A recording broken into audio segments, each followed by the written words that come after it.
Ne parlons plus de flamber les prix. Si les prix ne flambaient pas sur les 10 sites, ça serait un bide. C'est sûr que ça voudrait dire qu'il n'y a personne. N'en déplaise à André Daguin, les prix des hôtels ont tout de même de quoi donner le vertige aux plus fidèles supporters. Montpellier affiche une augmentation moyenne de 58%. C'est le record des villes d'accueil de la Coupe du Monde. Illustration sur le terrain, l'hôtel Astron passe de 640 à 1200 francs la nuit. Le modeste hôtel d'Angleterre double lui aussi ses prix. Quant à l'hôtel Royal, il affiche un peu plus de 25% d'augmentation.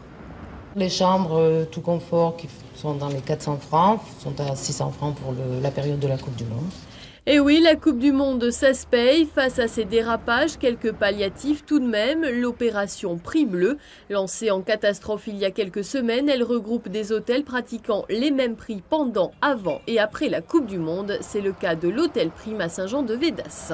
C'est quand même idiot, disons, excusez-moi du terme, d'assassiner ces gens ou de dire, voilà, l'année dernière vous avez payé une chambre à ce prix-là. Bon, il y a une augmentation du coût de la vie qui est tout à fait logique d'année en année en fonction des investissements que l'on a consentis sur un établissement, mais il ne faut pas non plus multiplier les prix par 2 ou par 3. Sachez tout de même qu'aucun hôtel de Montpellier n'a pris part à l'opération Prix Bleu.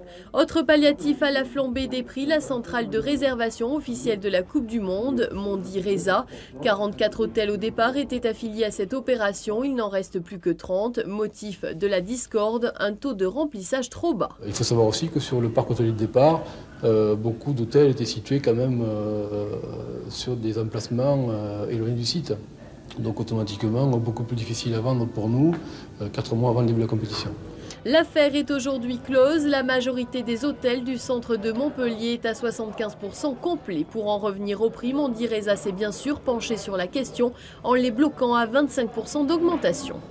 Pourquoi cette augmentation? Due beaucoup au fait que toutes les chambres ont été vendues à des tours opérateurs et des agences de voyage qui ont besoin d'être commissionnées sur ces tarifs. C'est-à-dire que pour le client, une majoration de 25% du prix. En clair, si vous cherchez une chambre d'hôtel abordable pendant la Coupe du Monde, un bon conseil, évitez le centre-ville de Montpellier.